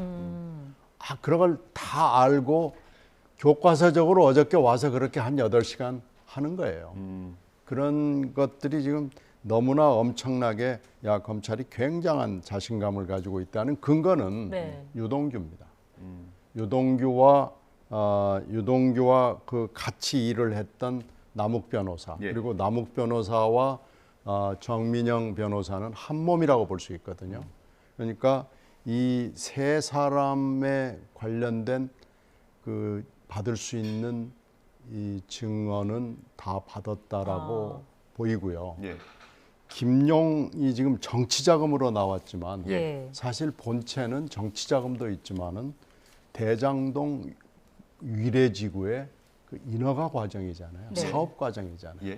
이 사업 과정이 지금 엄청난 액수가 있고 무슨 일이 벌어졌는지를 모르는 것이 이 사안의 본체이기 때문에 이 관련해서 이 사람들이 무슨 증언을 했는지를 지금 알 길이 없습니다. 이렇게 따지면 지금 크라이막스 이 사건 수사에서 크라이막스에 말하자면 이 시발점을 어저께 얘기했을 뿐이지 이게 어디로 갈 것인지 가고 있는 것인지는 지금 전혀 짐작할 수가 없습니다. 이 저희 취재기자가 앞서 중계할 때도 보도를 해드렸는데 영장에 정치자금이라고 명시를 했단 말입니다. 이거는 그러면 어디에 썼다라는 것까지 지금 검찰이 알고 있는 겁니까? 거의 알 수가 있는 게요. 정치자금이라고 쓴 이유는 뭐냐면 지금 돈을 주고받는 관계에 있어서 돈을 받은 김용은 절대 불지를 않을 거예요. 자백하지 않을 거예요. 안 받았다 이러겠죠. 보통 다 그래요. 김용만 그러는 게 아니고. 그러면 돈을 준 사람이 상세하게 얘기하지 않고는 검찰이 수사를 못 합니다. 그러면 유동규 씨가 거의 대부분 불었고 다 자백을 했고 그다음에 그 남욱 변호사, 그 정민용 변호사 이런 사람들이 다 얘기를 했다고 보여져요. 그러면 핵심은 뭐냐면 정치 자금이라고 하면 그 돈을 주고받는 사이에서 그 얘기를 했을 거 아니에요. 이 사람들은 지금 형제, 도원 결의를 했던 사람들이에요. 그러니까 뭔가 돈을 주고받을 때 얘기하지 않았겠습니까? 이거 이번에 대선 이재명 우리 저기 지사가 나가는데 우리 돈 좀 써야 되니까 돈 좀 주십시오 빨리. 뭐 이런 식으로 얘기했을 거 아니에요. 그러니까 유동규의 진술에 의해서 정치 자금이라고 적시한 것 같아요. 제가 볼 때는. 그리고 아까 그 우리 신경민 의원님 말씀하신 거에 좀 저는 다른 생각인데 그 사무실이요. 지금 당사 안에 있는 그 민주연구원이요. 민주연구원 이 부원장 사무실 임명이 얼마 되지 않았기 때문에 뭐 없다. 사실은 허를 찔러요, 검찰은. 보통은 다 없다고 생각하죠. 근데 지금 김용 씨 입장에서는 이 사건 수사가 진행되는 거를 우리 언론에서 말한 것보다 훨씬 이전부터 알았을 거예요. 그러면 뭐냐면 가장 검찰이 그 손댈 수 없는 곳. 그걸 생각한다 그러면 일부는 증거 인멸을 하고 꼭 증거 인멸하고 자기 자신을 위해서는 마지막까지 갖고 있어야 되는 증거가 있을 거예요. 그걸 어디다 보관하겠느냐. 그러면 제가 볼 때는 민주당 당사 안에 있는 본인의 사무실이 가장 안전하다고 볼 수도 있는 거죠. 어떻게 보면 검사들은 압수수색을 할 때 그런 부분까지 생각해서 허를 찌릅니다. 왜냐하면 이게 한두 번 해보는 게 아니니까요. 검사들 입장에서는. 앞서 그 신 의원님께서 압수수색을 이렇게 서둘러서 할 필요가 있었겠느냐 이런 말씀을 해주셨는데 민주당 일각에서 이제 압수수색 자체가 좀 보여주기식이다 그래서 이런 의견도 나오고 있는 것 같더라고요. 아니 8시간 대치하고 또 물러나고 물론 압수수색은 기간이 명시가 돼 있기 때문에 뭐 무한정할 수 있는 건 아니니까요. 또 영장을 집행하겠다고 올 수도 있고 그렇죠. 근데 어저께 오면서도 언론들한테 미리 좀 알린 흔적이 있고요.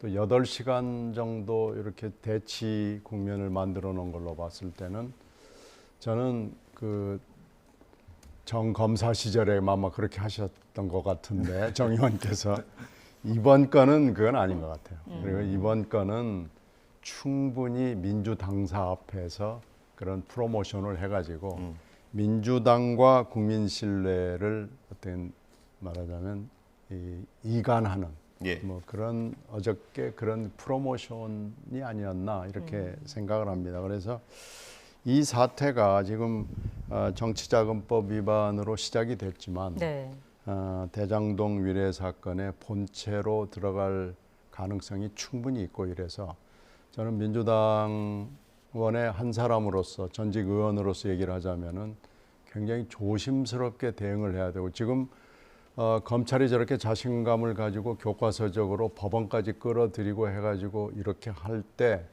저렇게 원론적으로 당이 대응을 하고 대표가 대응을 하고 하는 것은 글쎄요, 뭐 다 짐작이 가는 거 아니겠어요. 저렇게 대응을 할 때인가? 그건 저는 좀 자신 있게 얘기할 수는 없습니다. 어떻게 대응을 하는 게 나을까요? 그건 이 대표가 제일 잘 알죠. 이 대표가 한 일을 우리가 어떻게 알겠습니까? 이 대표와 이 대표 측근들이 한 일이기 때문에 그 팩트에 기반을 해서 검찰이 지금 어디까지 알고 있는가도 한번 생각을 해보고 그리고 나서 이 대표가 내가 그럼 혼자 개인으로서 책임을 지겠다고 나서든지 당이 여기까지만 도와달라고 그러든지 그걸 분명하게 해야죠. 전 의원을 다 몰고 나와가지고 정치 탄압이다 뭐 이렇게 하는 것을 언제까지 할 수 있을지 계속 이렇게 하는 게 맞을지 이런 걸 이제 심각하게 고민할 시점이 시작됐습니다. 사실 지금이라도 대표직을 내려놓아야죠. 그게 정답인데 말씀 못 하시는 거죠. 이게 뭐 확실하진 않지만 검찰이 이르면 오늘 구속영장을 청구할 거라는 전망이 있고요. 내일까지 이제 체포 시한일까요? 체포 시한이 48시간이니까요. 내일 오전 중으로 끝나야 되니까 지금 이런 상황이면은 구속영장을 청구한다고 봐야 되겠죠. 그렇게 하고 최악의 상황을 가지고 상정을 하는 게 맞겠죠. 만약에 구속이 된다면 그 당시 대선 캠프에 있던 사람들한테 수사가 확대될 거 아니겠습니까? 그러니까요. 지금 대장동 위례를 하다가 갑자기 이게 지금 정치자금으로 나왔거든요. 그래서 정치자금, 대선 정치자금을 가지고 수사를 하는 게 이게 쉬운 일이 아닙니다. 그리고 그 사이에 검찰이 그 사이 행태를 보면 대선 정치자금 문제가 들어와도 안 했습니다. 그 사이 우리가 대선이 여러 번 있었잖아요. 그러면 제보가 얼마나 또 많이 오겠어요. 근데 당선된 사람이 있고 낙선한 사람이 있고 그러지만 낙선한 사람의 대선 자금에 대해서 제보가 들어와도 검찰이 눈을 감았거든요. 근데 이게 지금 대장동 위례를 하다가 덜커덕 대선 정치 자금으로 간다? 대선 자금으로 간다? 이게 저는 지금 이것 자체도 좀 보기 힘든 처음 보는 국면입니다. 어떻게 정 의원님 어떻게 아니 보세요? 그거는 이 사건은 그냥 사실 뇌물도 돼요. 그러니까 제가 볼 때는 지금 뇌물을 적시하지 않았을 뿐이지 수사는 뇌물 수사도 되는 거예요. 그러니까 뭐냐면은 어떤 하나의 범죄 행위가요. 정치자금법 위반도 될 수 있고 뇌물죄도 될 수 있어요. 그때 이제 같이 상상적 경합이라고 그래서 우리가 같이 기소하거든요. 근데 지금 보세요. 그 대장동하고 위례 사건. 그때 이 김용 씨가 성남시 의원이었어요. 그러니까 여러 가지 배려를 해주면서 이 대장동 위례에 이 김만배, 유동규 씨한테 어떤 배려를 해줬겠지요. 그러니까 그 부분을 수사하고 그다음에 그 돈을 받은 시점이 사실은 돈이 이것뿐만 아니라 여러 가지 거래가 있을 수 있지만 지금 나온 게 유동규 씨가 지금 그 자백한 부분이 요거기 때문에 그걸 연결해서 지금 뇌물로 하는 건 시간이 좀 오래 걸릴 것 같고 지금 당장은 요걸 자백한 거잖아요. 정치자금. 근데 핵심은 뭐냐면 돈을 주고받은 시점입니다. 그 시점이 공교롭게도 작년 4월에서 8월이에요. 현금 8억을 그냥 주진 않아요. 뭔가 쪼개서 주지 않겠습니까? 근데 공교롭게도 또 그 4월하고 8월 그 사이에 7월 달에 그 이재명 대선 후보가 이제 그 대선 후보로 발표를 하잖아요. 본인이. 출마하겠다고. 그렇죠. 그런데 그때 당시 이재명 캠프의 선대 부본부장이 또 김용 씨였어요. 그러니까 이 부분에 대해서 정치 자금이 일단은 맞겠구나라고 그 압수수색 영장에 그렇게 적시를 한 거죠. 그 다음에 아마 유동규, 남욱 씨 진술도 아마 거기 첨부되어 있을 가능성이 높아요. 근데 그 첨부된 내용에 보면 다 정치 자금으로 줬다라고 이 대선 자금에 쓰일 그 돈이다 뭐 이런 식으로 진술을 했으니까 검찰에서 그렇게 적시한 것이 아닌지. 그러나 나중에 이제 수사가 깊게 진행이 더 되면 이게 뇌물 부분도 있는지 아마 함께 수사를 할 것 같습니다. 예, 이게 정리가 조금 필요할 것 같아요. 2010년에 이제 김용 부원장이 이재명 성남시장 시절에 시의원으로 활동을 했고요. 그 이후에 이제 2021년 대선 경선 때 총괄 부본부장을 맡았고 본선에선 조직부본부장을 맡았습니다.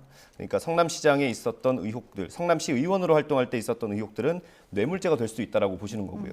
네, 그 이후에 있었던 건 지금 검찰이 영장에 적시한 것처럼 정치자금법 위반 혐의로 나오고 있는 겁니다. 네. 이렇게 되면 어쨌든 이재명 대표 입장에서는 만약에 구속이 된다면 이게 본인한테 법적으로 책임이 있든 없든 당 차원의 어떤 책임을 좀 줘야 되는 거 아닙니까? 정치적인 책임이 좀 있을 것 같아요. 글쎄 뭐 최측근이고 뭐 분신이라고까지 얘기를 했기 때문에 그리고 또 당직을 다 줬단 말이에요. 그러니까 정진상하고 두 사람이 지금 자기 최측근이라고 공언을 한 마당에 이 김용 씨가 이렇게 되면 검찰의 칼끝이 다음에는 정진상으로 갈 거 아니겠어요? 네. 그러면 이 책임의 문제가 일단은 있고요. 관련의 문제는 또 차원이 또 다른 거고요. 네.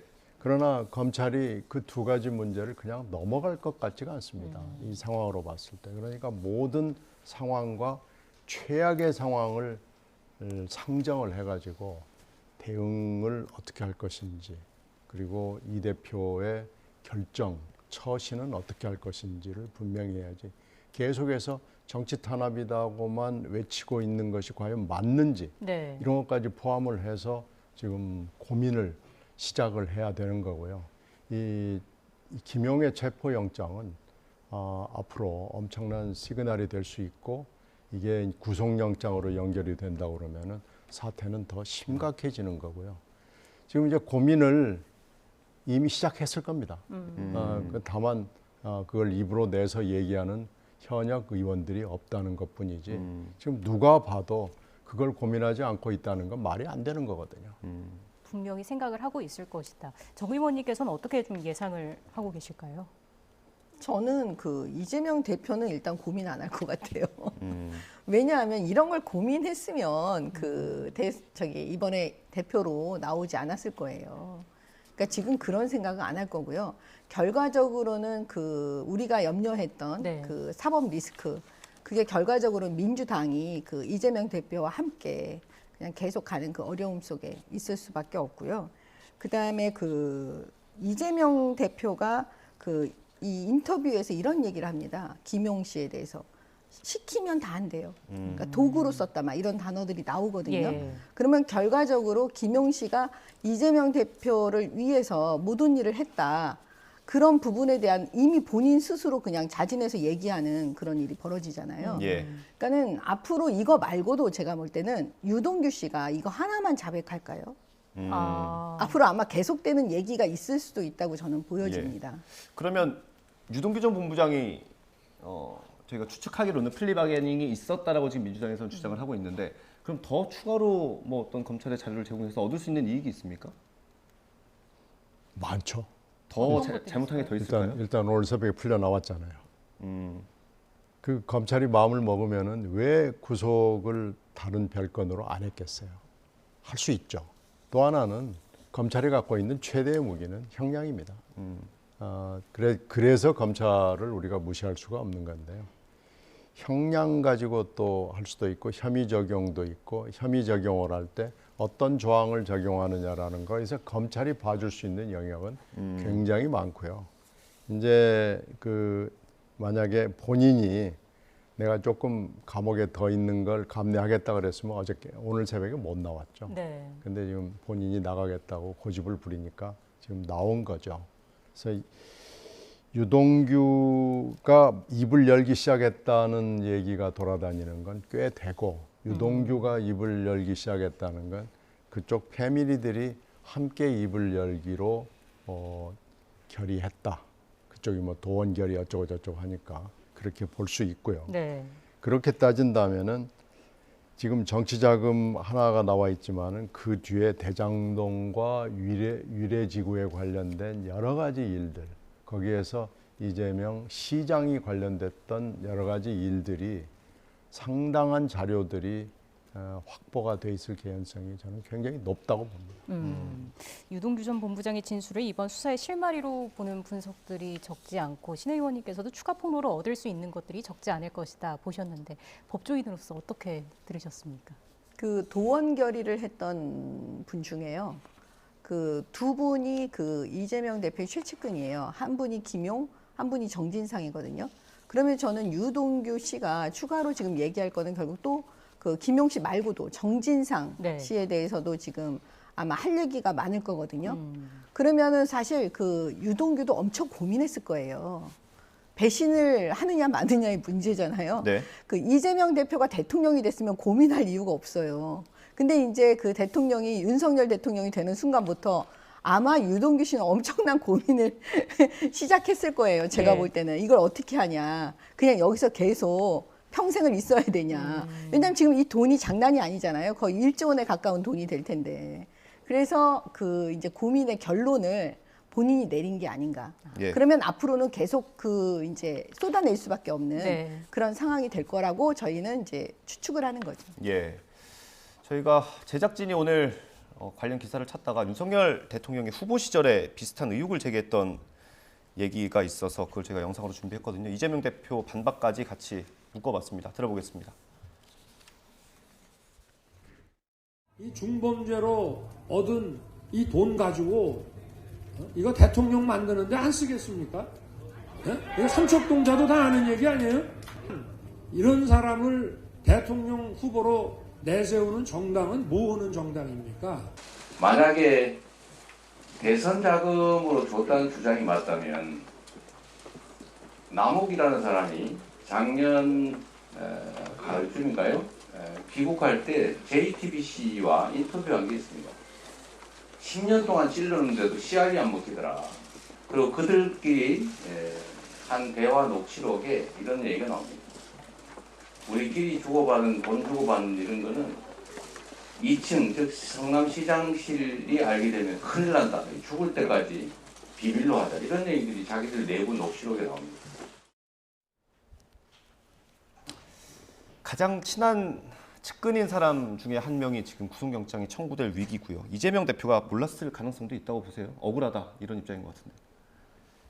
모르겠습니다. 그걸 이제 검찰이 입증을 해야 되는 건데 지금 상황으로 봐서는 검찰이 굉장한 자신감을 보이고 있기 때문에 검찰이 뭘 가지고 있는지 하여튼 뭐 구속영장을 공개가 되니까 영장을 봐야 이 얘기를 할 수 있을 것 같은데요. 검찰의 자신감으로 봤을 때는 뭔가 지금 있다고 생각하지 않으면 이렇게 나올 수는 없기 때문에 그러나 하여튼 검찰이 신뢰를 받는 기관이 아닌 것도 또 분명하기 때문에 지금 현재로서는 저걸 가지고 그렇다 아니다 얘기하기는 좀 어려워 보입니다. 네, 검찰 수사가 뭐 빠르게 진행이 되고 있는데 검찰 수사 방향 크게 두 갈래로 좀 나눠볼 수가 있겠습니다. 하나는 전 정권을 향한 수사, 그리고 또 하나가 이재명 대표를 향한 수사일 텐데 어제 노영민 전 청와대 비서실장이 탈북어민 강제 북송 의혹과 관련해서 12시간 정도 조사를 받고 귀가를 했습니다. 검찰이 그동안 조사했던 문재인 정부 청와대 윗선 가운데 뭐 최윗선에 속하는 인물이잖아요. 이게 검찰 수사가 어느 정도 상당히 진척이 됐다, 이런 의미로 보면 되겠습니까? 그렇죠. 소환한다는 거는 어느 정도 됐으니까 소환하는 거거든요. 더군다나 이제 전 정권의 어떻게 보면 핵심이라고 보여지는 자리에 계셨던 분이기 때문에 더더욱 그래요. 근데 지금 뭐냐면 저는 강제 북송 사건과 그다음에 서해 공무원 이 피살, 그 소각된 이 사건이 있잖아요. 그 이제 월북으로 몰이한 이 사건. 저는 이 두 가지 사건이 공교롭게도 다 청와대 안에서 어떤 지침이 내려져 가지고 지금 이루어진 사건으로 지금 보여지고 있어요. 예를 들어서 그 안보실, 그 서해 공무원 사건은 안보실에서 사실 대응을 했잖아요. 월북이라고. 예. 근데 지금 이 노영민 실장이 그 청와대 안에서 관계장관 회의를 할 때 강제 북송으로 어떻게 보면 지침을 내립니다. 그렇기 때문에 그 당시 문재인 정권의 청와대 안에서 과연 어떤 방식으로 이런 지침이 내려가고 이런 식으로 방향이 되면서 그 반대되는 증거들을 다 없애고 그다음에 새로 만들고 하는 작업이 이루어졌다. 아마 검찰은 그걸 포인트로 삼아서 지금 수사를 진행하고 할 것 같아요. 예. 의원님 하실 말씀 있으실 것 같은데 이게 서해 피격 공무원 사건이랑 그 어민 북송 사건이 좀 뭐 공교롭게도 같이 흘러가는 상황이거든요. 글쎄요, 동해서해 사건은 지금 뭐 약간 양상은 다르고 속도는 다르지만 하여튼 계속 진행이 되고 있고요.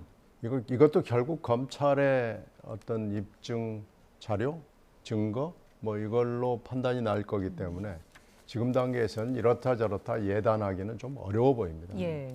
하여튼 서해 사건이 지금 조금 더 빨리 가는 듯 했는데 동해 사건도 또 뭐 진행이 되고 이래 가지고 이거 지금 하여튼 검찰이 바쁘겠어요. 그런데 야, 이렇게 막 몰아치는 것이 과연 잘하는 것인지 판단이 서질 않습니다. 별로 그렇게 잘한다는 느낌은 들지는 않습니다. 문재인 대통령 소환까지 갈 거라고 보세요? 지금으로서는 잘 모르겠습니다.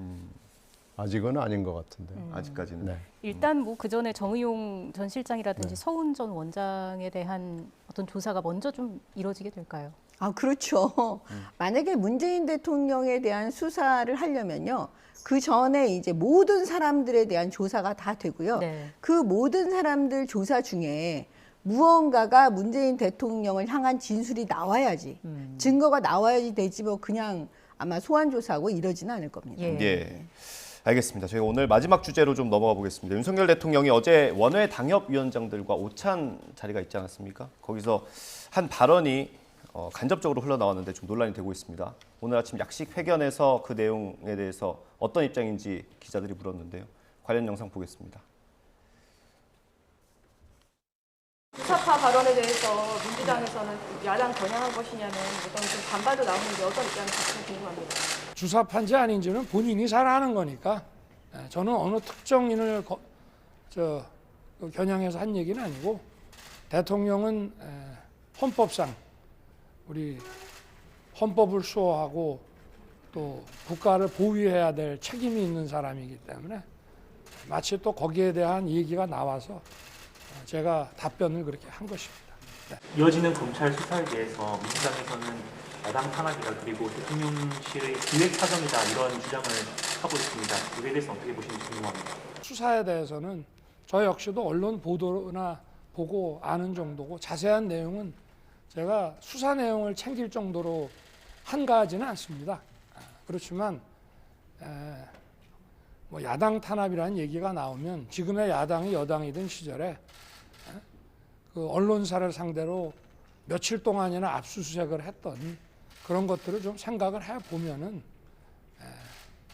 뭐 그런 얘기가 과연 정당한 것인지 국민들이 잘 아실 거라고 생각합니다. 네, 오늘 출근길 회견이었고요. 이 주사파 발언에 대해서 원론적인 얘기 한 거다 이런 입장인 것 같아요. 그래 보이진 않아요.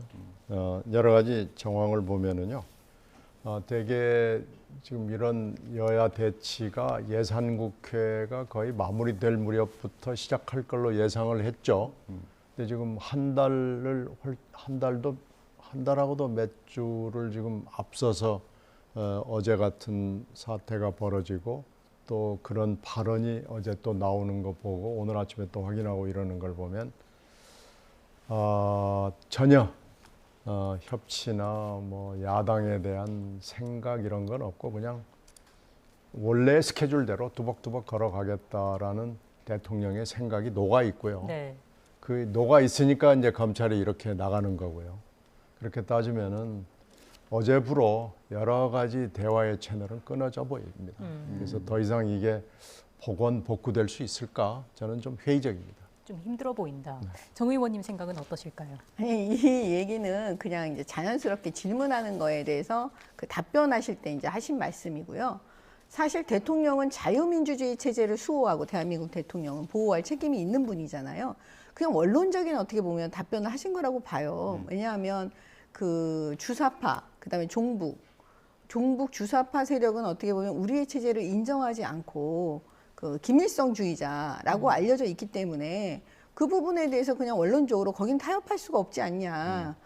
나는 대통령으로서 자유민주주의를 수호해야 할 책임이 네. 있는 사람인데 그냥 이렇게 얘기한 거라고 저는 보여져요. 그리고 그 전에 답변에서 그런 말씀을 또 하셨대요. 누구와도 협치한다. 야당과도 협치하고 진보와도 협치하지만 그러면서 나오신 말씀이기 때문에요. 이거에 대해서 민주당이 발끈하다는 건 저는 좀 아이러니인 거예요. 그러면 민주당은 스스로 이게 지금 절인 게 아니냐, 발절인 게 아니냐, 예.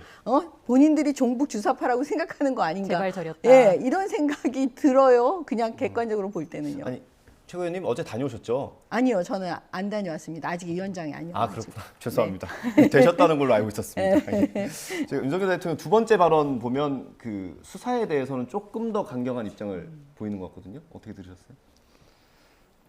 저런 입장이니까 지금 수사가 이렇게 돌아가겠죠. 그리고 좀 그 정 의원 말씀을 하나 덧붙이면은 지금 김일성주의자라고 입에 올린 사람이 말하자면 김문수 위원장 네. 아니에요. 그러면 이렇게 또 김문수 위원장에 대해서 평가를 하고 어저께 그걸 받아서 한 걸로 이렇게 되기 때문에 그래서 그러는 거지. 저런 인식을 가지고 있으면 그리고 김문수 위원장과 거의 비슷한 생각을 갖고 있는 것으로 지금 보이기 때문에 여러 가지로 봐서 힘들어 보인다는 얘기입니다. 네, 알겠습니다. 오늘 여기서 마무리를 해야겠습니다. 지금까지 정미경 전 국민의힘 최고위원, 신경민 전 민주당 의원과 함께했습니다. 오늘 말씀 잘 들었습니다. 네, 고맙습니다.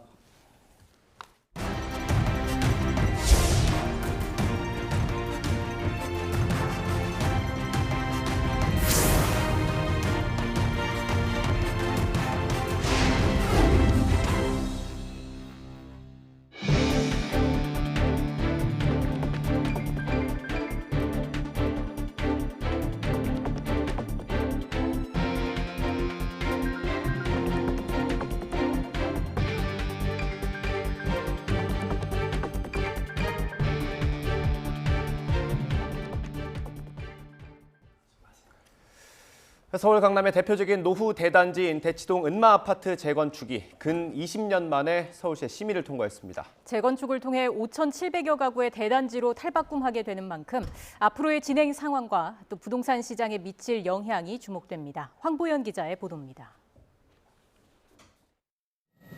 서울 강남 재건축 사업의 상징인 대치동 은마아파트가 서울시 심의를 통과했습니다. 재건축 조합 설립 추진위가 설립된 지 19년 만입니다. 1979년 준공된 은마아파트는 28개 동 4,424세대로 구성된 강남의 대표적인 노후 대단지입니다. 이번 심의 통과로 최고 35층 33개 동 5,778세대로 재건축됩니다. 건폐율 50% 이하, 상한 용적률은 250% 이하가 적용됩니다. 재건축이 본격화한 시점은 2003년 추진위가 승인받은 이후부터입니다. 2010년 여러 차례 반려 끝에 정밀 안전 진단에서 조건부 재건축 판정을 받았습니다. 이후 사업이 표류하다가 2017년 8월에는 최고 49층으로 짓겠다는 정비안을 제출했습니다. 그러나 박원순 전 시장 재임 시절 만들어진 35층 제한 룰에 걸려 계속 반려됐습니다. 같은 해 12월 최고층 수를 35층으로 낮춘 수정안을 내놓았지만 보류 판정을 받았습니다. 그러다 오세훈 시장 취임 이후 재건축 규제가 속속 완화하면서 사업 추진이 힘을 받기 시작했습니다. 이번 심의 통과로 은마 재건축 추진위는 곧바로 조합 설립을 위한 후속 절차를 진행할 계획입니다. 이어 조합 설립을 거쳐 서울시 건축 심의를 받게 됩니다.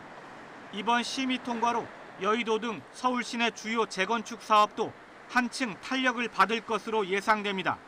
YTN 황보연입니다.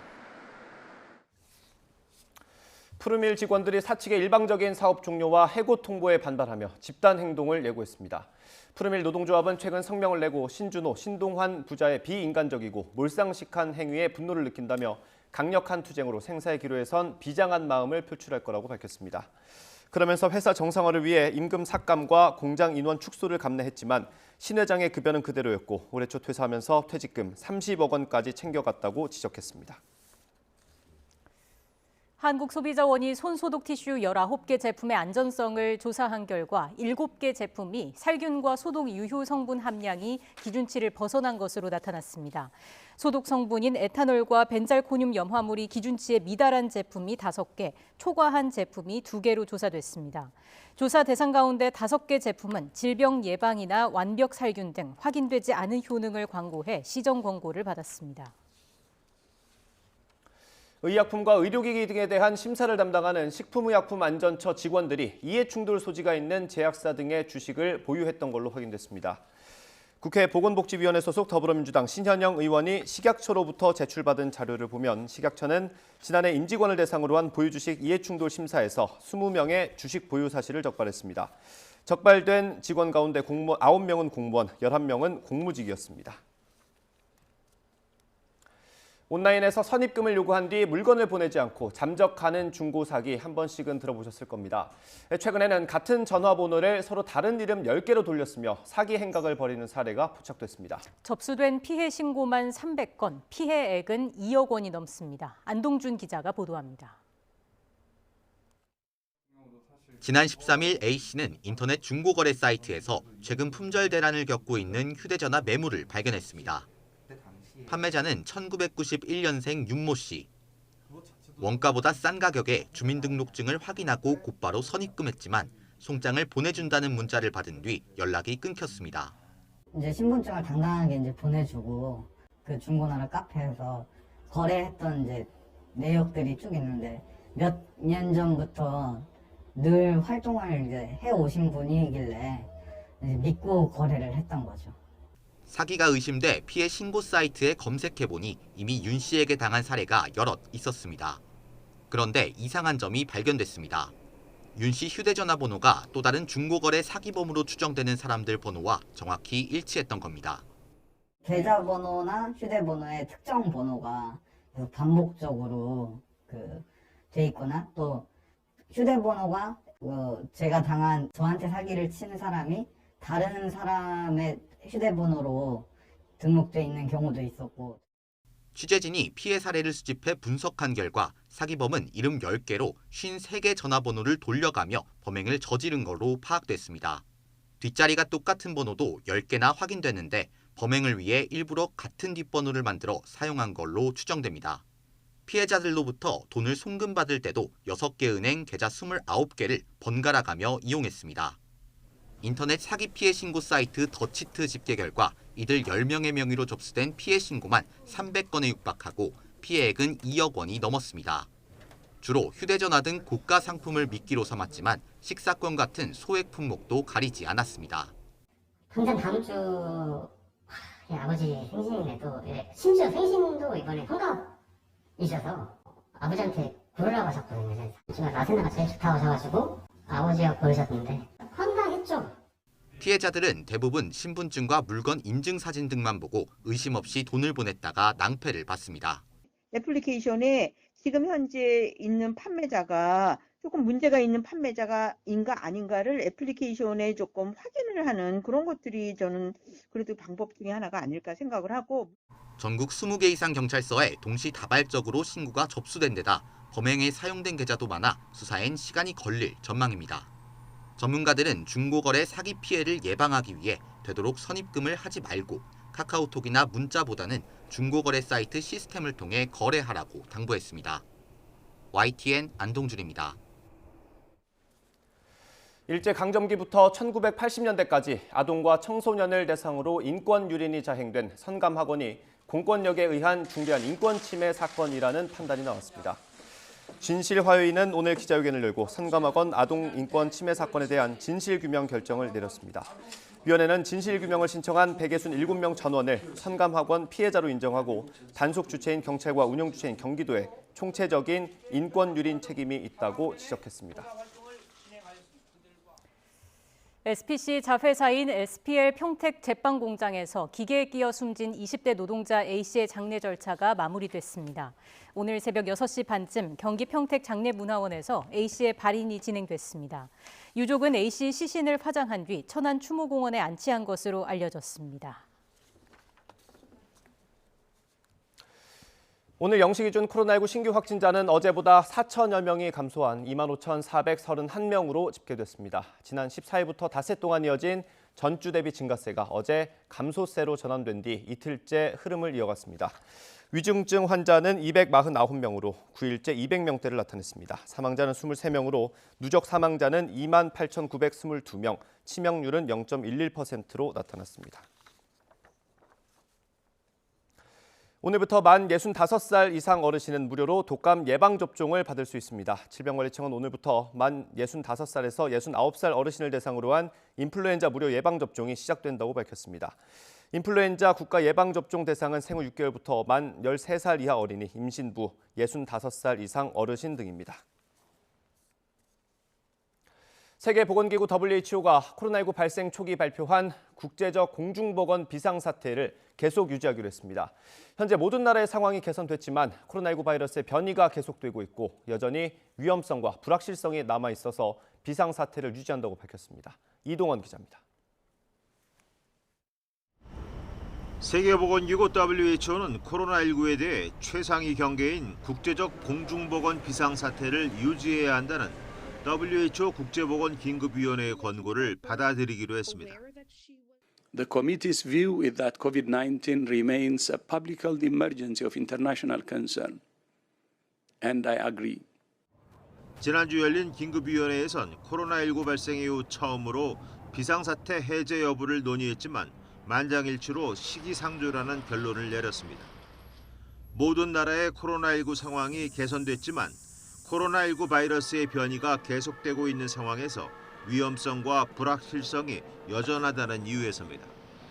지금까지 전 세계적으로 6억 2,200만 명이 코로나19에 확진됐고 WHO에 보고된 사망자는 650만 명에 이릅니다.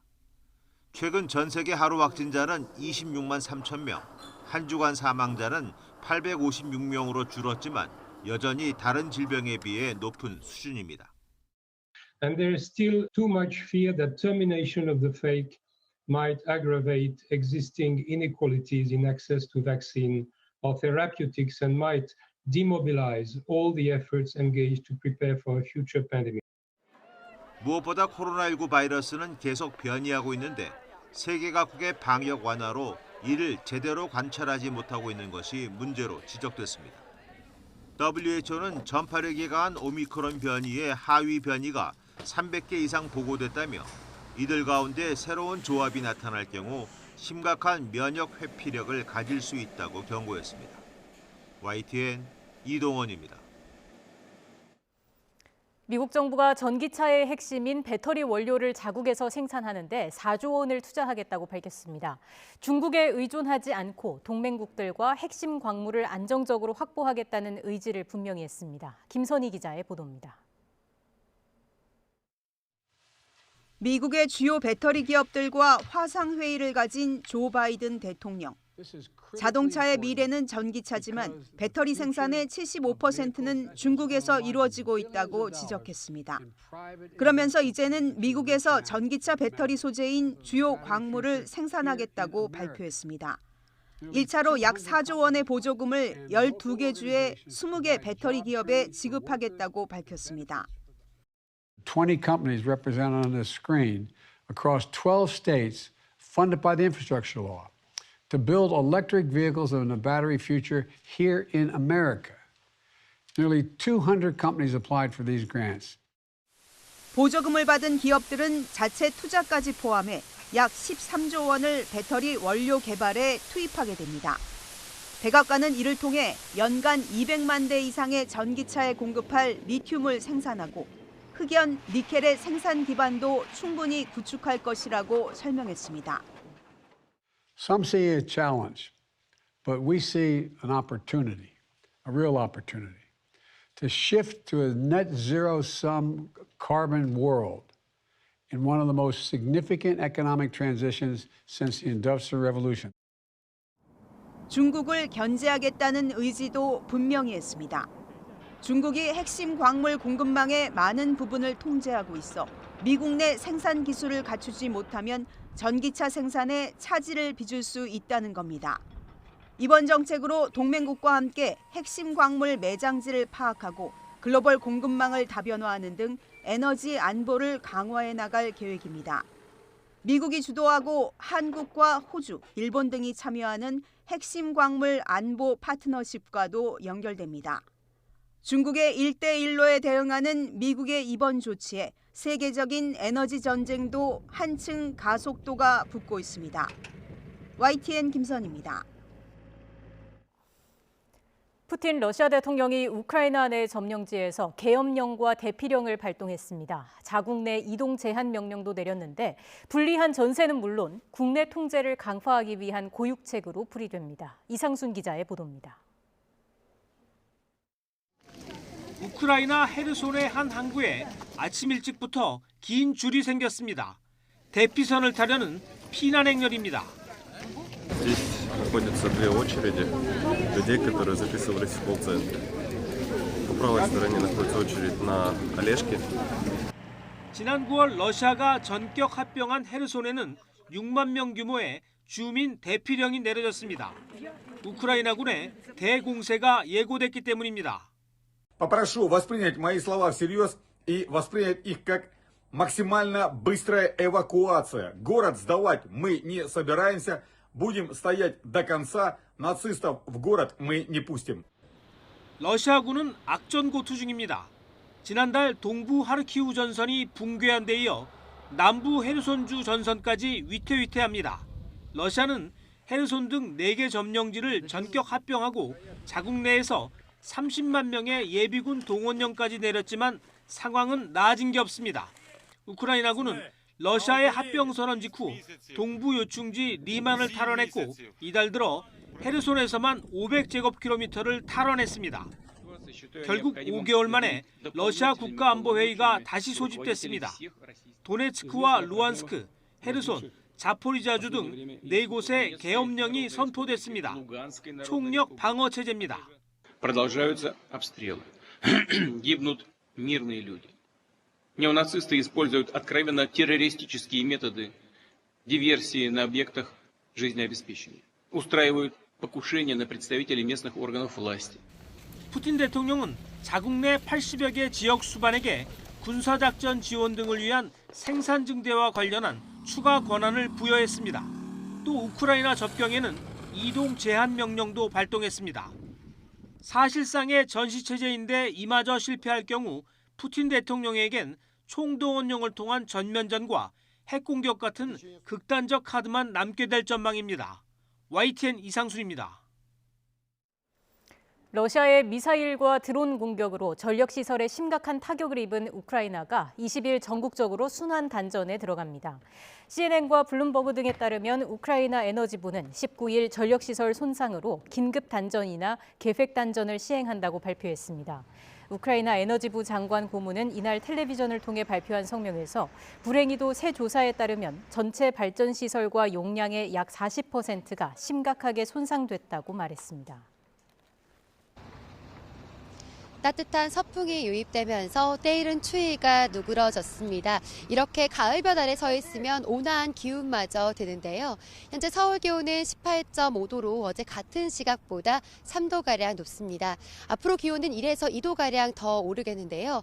기온이 크게 오르는 만큼 일교차가 15도 안팎으로 크게 나겠습니다. 건강관리에 각별히 신경 써주시기 바랍니다. 오늘도 전국적으로 쾌청한 하늘이 함께 하겠습니다. 다만 대기가 정체되면서 밤부터는 경기와 충청 지역의 대기질이 탁하겠는데요. 내일까지 중서부 지역을 중심으로 초미세먼지 농도가 나쁨 수준을 보이겠습니다. 미세먼지 정도 잘 확인해 주시고 호흡기 관리에 신경 써주시기 바랍니다. 오늘 낮 기온은 어제보다 2에서 4도가량 높겠습니다. 서울 19도, 대구 21도, 광주는 22도로 선선하겠습니다. 휴일까지 이맘때 가을 날씨가 이어지겠고요. 다만 일요일과 월요일 강원 영동에는 비 소식이 있습니다. 다음 주 초반에는 일시적으로 찬 공기가 남하하면서 반짝 추위가 찾아올 전망입니다. 연일 맑은 하늘이 함께하면서 대기는 점점 메말라 가고 있습니다. 앞으로 뚜렷한 비 소식이 없어서 대기는 더욱더 건조해질 것으로 보이니까요. 화재 예방에 각별히 유의해 주시기 바랍니다. 지금까지 YTN 홍나실입니다. 이상으로 뉴스앤이슈 마치겠습니다. 잠시 뒤에 더 뉴스가 방송됩니다. 시청해주신 여러분 고맙습니다.